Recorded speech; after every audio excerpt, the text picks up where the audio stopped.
Globalization, once hailed as the unstoppable force shaping the modern world, is now facing unprecedented scrutiny. The sweeping integration of global markets, the liberalization of trade, and the seamless movement of capital and technology across borders, long considered inevitable, are now being reversed or reshaped. But is this truly the end of globalization? Or is it evolving into a new form, one driven less by ideology and more by geopolitical strategy, economic security, and national interest? To begin with, let us define the terms at the heart of this debate. Globalization, broadly speaking, refers to the growing interconnectedness of nations through trade, finance, technology, migration, and culture. It implies the reduction of barriers, the expansion of supply chains, and the diffusion of innovations across borders. In contrast, economic nationalism prioritizes domestic industries, state-led economic planning, national sovereignty over trade, and the use of tariffs, subsidies, or industrial policy to protect domestic interests. Supporters of globalization argue that it has lifted billions out of poverty, enabled the diffusion of technology, and generated economic efficiencies that no single nation could achieve alone.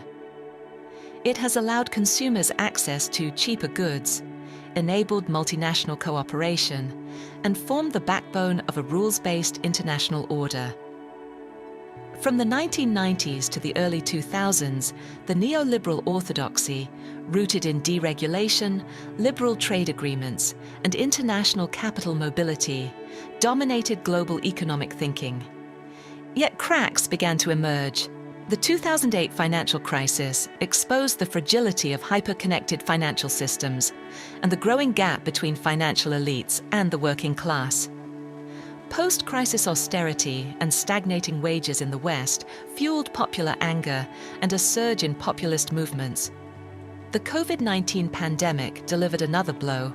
Supply chain breakdowns, pharmaceutical nationalism, and export bans on vital equipment highlighted how global interdependence could quickly turn into vulnerability.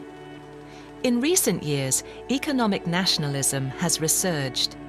Countries have begun to reshore industries, strengthen domestic manufacturing, and enforce more stringent controls over critical technologies and resources.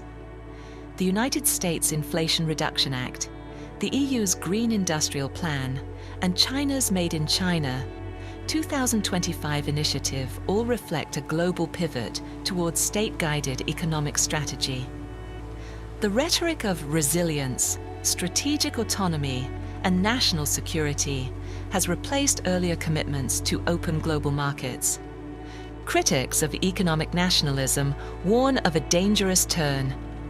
They argue that protectionist measures reduce economic efficiency, trigger retaliatory tariffs, inflate prices, and may even cause regional or global economic fragmentation.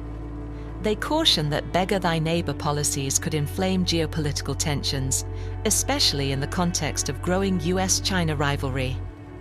Furthermore, poorer countries, which depend on open global markets to export goods and climb the development ladder, risk being locked out of high-value trade networks. On the other hand, defenders of economic nationalism point to decades of unequal globalization.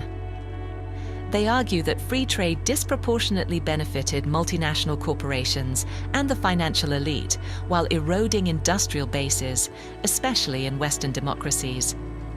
Strategic sectors such as semiconductors, pharmaceuticals, and energy are too important to be left to the whims of market forces or foreign suppliers.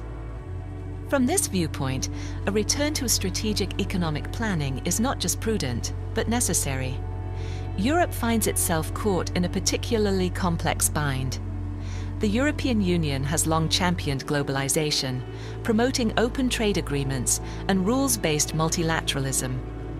However, recent shocks, such as the energy crisis triggered by Russia's war in Ukraine, the weaponization of supply chains, and growing tech dependencies, have forced Brussels to reconsider.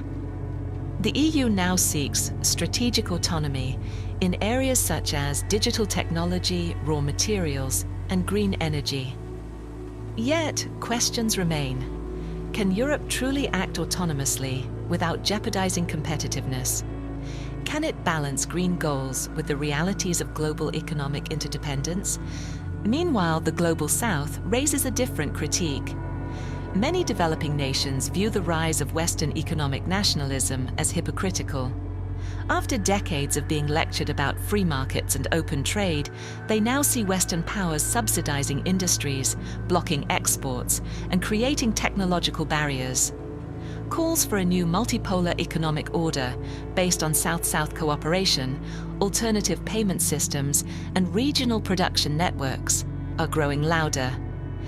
International institutions such as the WTO and IMF, once central pillars of globalization, now struggle to maintain relevance. The rules they uphold appear increasingly outdated in a world where national interests trump multilateral norms. Digital trade, AI governance, green technology subsidies, and financial surveillance all pose new regulatory challenges that current global institutions are ill-equipped to address. In sum, what we are witnessing may not be the end of globalization, but a transformation into a more fragmented, multipolar, and geopolitically contingent order.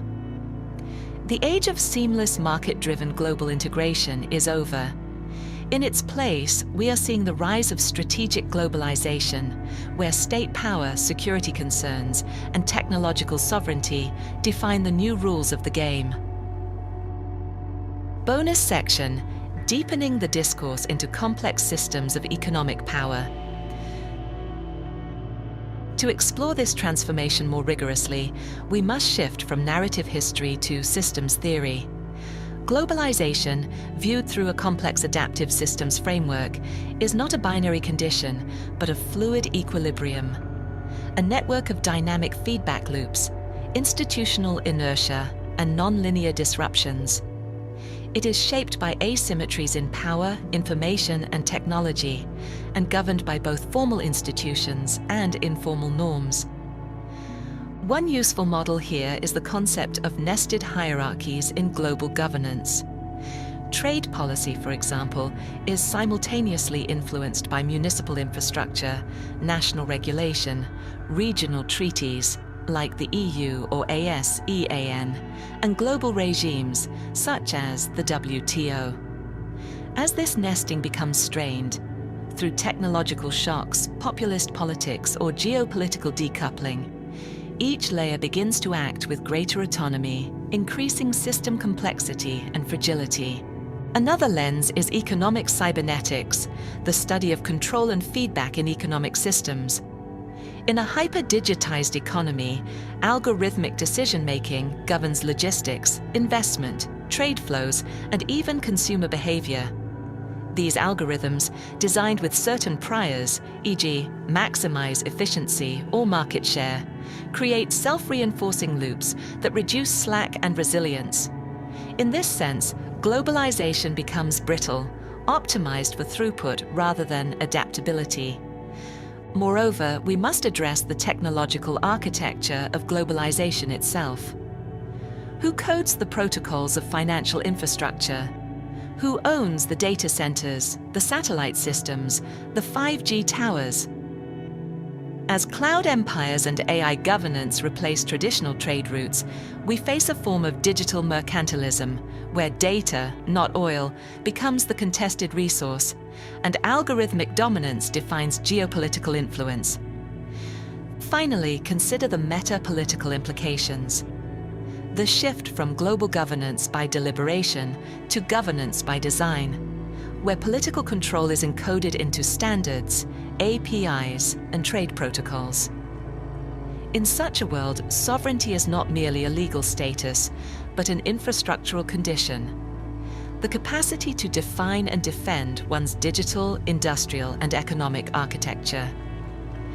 In conclusion, to understand the end or transformation of globalization, we must go beyond ideology or political rhetoric. We must understand the deep code of systems, how feedback loops, data architectures, and institutional path dependencies shape the global economy. Only then can we ask, not just who rules the world, but how the world rules itself.